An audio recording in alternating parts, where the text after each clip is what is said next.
Assalamualaikum warahmatullahi wabarakatuh. Kita akan bahas kisah salah satu murid Sunan Ampel yang bernama Mbah Soleh. Pada waktu itu murid-murid Sunan Ampel itu banyak sekali, baik dari kalangan bangsawan dan para pangeran Majapahit maupun dari kalangan rakyat jelata. Bahkan beberapa anggota Wali Songo itu pun menjadi murid-murid Sunan Ampel.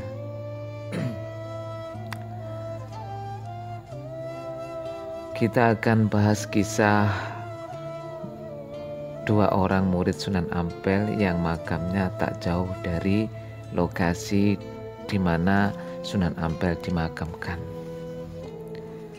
Di antaranya yaitu kisahnya Mbah Soleh. Mbah Soleh itu adalah salah satu dari sekian banyak murid Sunan Ampel yang mempunyai karomah atau keistimewaan sangat luar biasa. Sebuah keajaiban yang tak ada duanya. Ada seorang manusia dikubur hingga 9 kali. Ini bukan cerita buatan, melainkan ada buktinya. Di sebelah timur Masjid Agung Sunan Ampel ada 9 kuburan. Di sana ada, bisa dinyatakan datang ke sana. Itu bukan kuburan 9 orang, tapi hanya kuburan satu orang, yaitu murid Sunan Ampel yang bernama Mbah Soleh tersebut. Kisahnya, Mbah Soleh adalah tukang sapu Masjid Ampel di masa hidupnya Sunan Ampel pada waktu itu. Sebagai murid selaku sebagai tukang sapunya Masjid Ampel.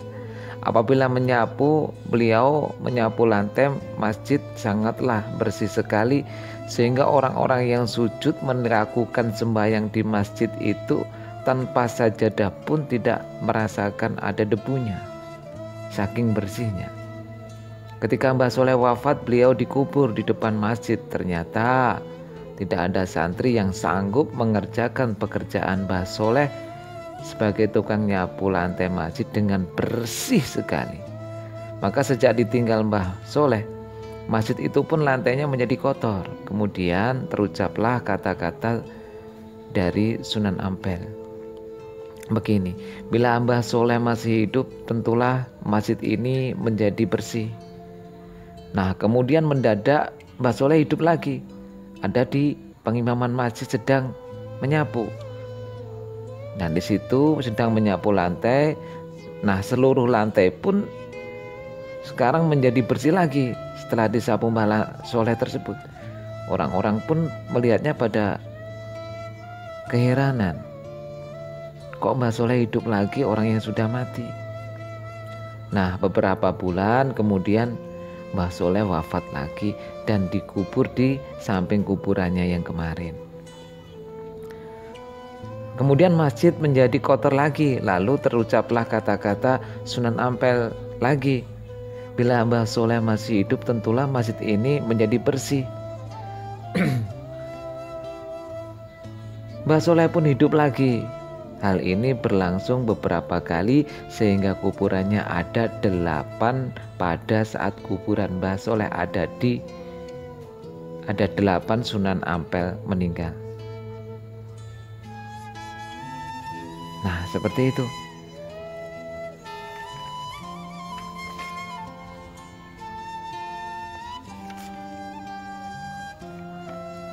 Beberapa bulan kemudian Mbah Soleh meninggal. Dia mati lagi sehingga dikuburkan, kuburannya Mbah Soleh ada 9. Nah, setelah ada 8, Mbah Soleh masih hidup, ditinggal Sunan Ampel meninggal. Maksud saya tadi begitu.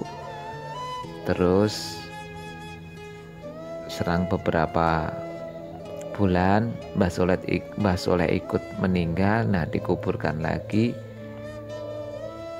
Niku terakhir dikuburkan berada di ujung paling timur. Nah, jika Anda sempat berziarah ke makam Sunan Ampel, jangan lupa untuk berdoa di depan makam Mbah Soleh. Bertawasul. Itu salah satu keistimewaan dari Mbah Soleh sebagai murid Sunan Ampel. Ada juga murid Sunan Ampel yang bernama Mbah Son Haji. Mbah Son Haji itu sering disebut Mbah Bolong. Apa pasalnya? Ini bukan gelar kosong. Kok dikasih nama Mbah Bolong atau sekedar lolok-olokan? Tidak, beliau adalah salah seorang murid Sunan Ampel yang mempunyai karomah sangat luar biasa. Seorang murid mempunyai karomah yang sangat luar biasa, mempunyai kekuatan yang sangat luar biasa. Kisahnya demikian. Pada waktu pembangunan Masjid Agung Ampel, Son Haji ini yang ditugasi mengatur tata letak pengimamannya. Karena Mbah Son Haji bekerja dengan tekun dan penuh perhitungan, dia berpikir jangan sampai letak pengimaman masjid itu tidak menghadap ke arah kiblat. Tapi setelah bangunan pengimaman itu jadi banyak orang yang meragukan keakuratannya. Apa betul letak pengimaman masjid ini sudah menghadap ke kiblat? Demikian tanya orang yang meragukan pekerjaan Mbah Son Haji ini. Mbah Son Haji tidak menjawab, melainkan melubangi dinding pengimaman sebelah barat. Lalu berkata, lihatlah ke dalam lubang ini. Kalian akan tahu apakah pengimaman ini sudah menghadap ke kiblat atau belum. Nah, kemudian orang-orang itu segera melihat ke dalam lubang yang dibuat Mbah Son Haji. Ternyata di dalam lubang itu mereka dapat melihat Ka'bah, Masya Allah, yang berada di Makkah. Bisa dilihat dari lubang yang dilubangi Mbah Son Haji tadi dari Ampel Surabaya masjid itu. Orang-orang pun pada melongo, terkejut, kagum, dan akhirnya tak berani meremehkan Mbah Son Haji lagi. Dan sejak saat itu mereka lebih bersikap hormat kepada Mbah Son Haji dan mereka memberinya julukan Mbah Bolong karena bisa meneropong Ka'bah. Nah, itu kisahnya singkat Mbah Son Haji. Di antaranya murid. Kenapa murid bisa mempunyai keistimewaan? Karena seorang murid yang bakti kepada guru.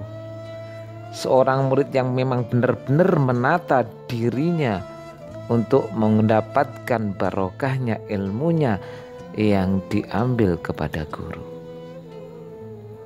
Kalau murid durhaka bagaimana? Wallahu a'lam. Kemungkinan tidak punya kelebihan atau keistimewaan atau karomah. Nah, intinya daripada cerita ini, sebagai murid mari kita bersama-sama memawas diri, menempatkan diri posisi kita sebagai murid.